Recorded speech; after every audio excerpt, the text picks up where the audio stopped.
आज के वीडियो की शुरुआत एक शेर के साथ करते हैं। लोग टूट जाते हैं एक घर बनाने में, तुम्हें तरस नहीं आता बस्तियां जलाने में। या यूं कहें कि कोई हाथ भी ना मिलाएगा जो गले मिलोगे तपाक से। ये नए मिजाज का शहर है, जरा फासले से मिला करो। ये दो शेर जो मैंने पढ़े जिस मशहूर शायर के हैं, उनका नाम है बशीर बद्र साहब। उर्दू अदब की दुनिया से आज एक ऐसी खबर आई जिसने करोड़ों दिलों को उदास कर दिया।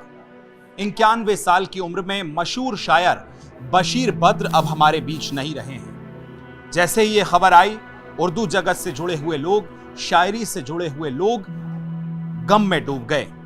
मोहब्बत, दर्द, रिश्तों और जिंदगी को बेहतर, आसान तरीके से लेकिन गहरी भाषा में बयां करने वाले बशीर बद्र की शायरी आज भी लोगों के दिलों में सांस ले रही है। 15 फरवरी 1935 को उत्तर प्रदेश में जन्मे बशीर बद्र का असली नाम सैयद मोहम्मद बशीर था। बचपन से ही शायरी में शौक रखते थे। हालात आसान नहीं थे। पिता के निधन के बाद नौकरी करनी पड़ी, लेकिन शायरी का जुनून ऐसा कि कभी कम ही नहीं हुआ। उन्होंने अलीगढ़ मुस्लिम यूनिवर्सिटी से पढ़ाई की, पीएचडी की और बाद में अध्यापन भी किया। लेकिन उनकी असली पहचान उन्हें गजलों और मुशायरों से मिली, जहां उनके शेर लोगों की जुबान पर हमेशा हमेशा के लिए छा गए। बशीर बद्र की जिंदगी में एक ऐसा भी दौर आया जिसने उन्हें भीतर तक तोड़ दिया। 1987 के मेरठ दंगों में जब उनका घर जल गया, बरसों की मेहनत, किताबें, यादें सब खाक हो गई। इस सदमे में जिसके बाद वो निकले और फिर मेरठ से भोपाल चले गए। लेकिन दर्द तो उन्होंने अपनी ताकत बना लिया, कमजोरी नहीं बनने दिया और उसी दर्द को अपनी शायरी में उतारा।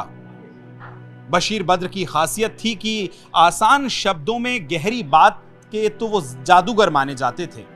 उनके कई शेर आज भी सोशल मीडिया से लेकर हर महफिलों में गूंजते नजर आते हैं। कुछ तो मजबूरियां रही होंगी साहब, यूं ही कोई बेवफा नहीं होता।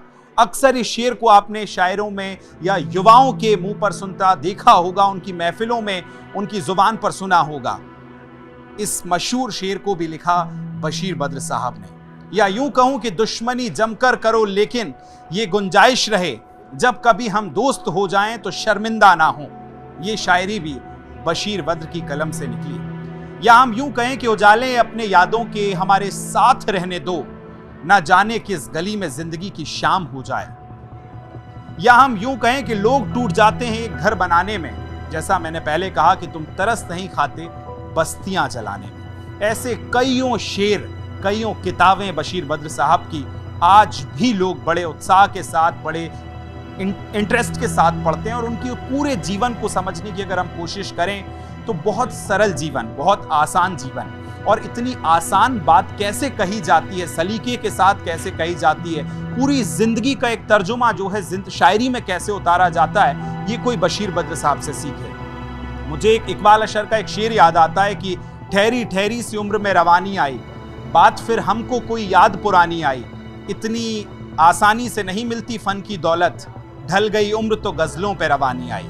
जिनकी उम्रें ढल जाती हैं एक गजल लिखने में, ऐसी कितनी ही गजल बशीर बद्र साहब ने लिख डाली। मेरठ दंगों के दर्द से जुड़ा बेहद मशहूर शेर उनका आपने सुना कि लोग टूट जाते हैं एक घर बनाने में, लोग तरस नहीं खाते बस्तियां जलाने में। क्योंकि मेरठ दंगों के बाद बशीर बद्र साहब, उनकी जिंदगी ने नया मोड़ लिया था। 1987 में जब उनका घर, किताबें, बरसों की पांडुलिपियां जो थी वो आग में जल गई थी, तो वो हमेशा के लिए वहां से भोपाल चले गए।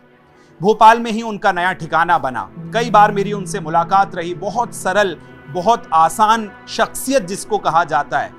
एक असली शायर की पहचान उसकी शायरी से ज्यादा उसकी जिंदगी में उसकी पुश्तपनाही कैसे हुई है, उसकी तरबियत कैसी रही है, इससे भी देखी जाती है। और यहीं उन्होंने भोपाल से अपनी जिंदगी का लंबा समय जो है किताबों में बिताया। बीमारी और बढ़ती उम्र के बावजूद भोपाल में उन्होंने शायरी की दुनिया में अपना रिश्ता बनाए रखा और अपनी एक पहचान भोपाल को भी दी। कोने कोने में सम्मान उनको मिले। सिर्फ देश में ही नहीं, दुबई से लेकर कई विदेशों की यात्राएं की। बशीर बद्र की शायरी को सिर्फ लोगों का प्यार ही नहीं मिला, बल्कि देश ने भी उन्हें बड़े सम्मानों से नवाजा। मुझे याद आता है 1999 का वो वक्त जब भारत सरकार ने उन्हें साहित्य के क्षेत्र में योगदान के लिए पद्मश्री से सम्मानित किया था। और उसी साल उनको उर्दू काव्य कृति के लिए साहित्य अकादमी अवार्ड भी मिला था बशीर बद्र साहब को। इसके अलावा कितने सारे अवार्ड ऐसे हैं, संगीत नाटक अकादमी का उनको अवार्ड मिला है और कई सारे अच्छी जो शायरी के लिए उनको अवार्ड मिले हैं, जो सर्वश्रेष्ठ अवार्ड हो सकते हैं, सब कुछ उनके नाम लिखे थे। उनकी जिंदगी सिर्फ एक शायर की जिंदगी नहीं थी, बल्कि वो एहसासों की ऐसी आवाज थे जिसने दर्द को अल्फाज दिए और मोहब्बत को नई जुबान दी। यही वजह है कि बशीर बद्र सिर्फ अब शायरी तक नहीं है, बल्कि वो लोगों के लिए वो एहसास हैं जो आज कहीं गहरी खाई कर गया है। लंबे समय से बीमार चल रहे थे, आज उनकी जैसे ही गुजरने की खबर आई, साहित्य जगत में एक शोक की लहर है। हर कोई उनको याद कर रहा है, उनके साथ साझा किस्सों को अपने शेयर कर रहा है। आज बशीर बद्र इस दुनिया में नहीं है, लेकिन उनकी शायरी, उनके अल्फाज, उनकी आवाज हमेशा जिंदा रहेगी। आज उन्होंने अपनी जिंदगी को पहले ही इन अल्फाजों में कह दिया था कि जरा नए शहर का मिजाज का शहर है, खामियों से मिला करो, दूरियों से मिला करो। इस तरह के हालातों पर कुछ बहुत कम ऐसे शायर मिलते हैं जो इस तरह के हालातों पर जिंदगी के जो मुश्किल जिंदगी में रही हैं, उसको कैसे कलम में उतारा जाए, उसको कैसे शायरी में उतारा जाए, ये बशीर बद्र साहब से सीखा जा सकता है। और आज भी शायरी की दुनिया में, अदब की दुनिया में, साहित्य की दुनिया में, गजलों की दुनिया में जो नए लिखने पढ़ने सुनने वाले लोग हैं, वो उनको वाकई भीष्म पितामह की तरह देखते हैं, वाकई उनको उस मुकाम पर देखते हैं। हर शायर वहां पहुंचना चाहता है जहां बशीर बद्र साहब पहुंचे थे। हमारी तरफ से भी उनको नमन। और फिर एक आखिरी शेर कि लोग टूट जाते हैं एक घर बनाने में, तुम्हें तरस नहीं आता बस्तियां जलाने। शुक्रिया।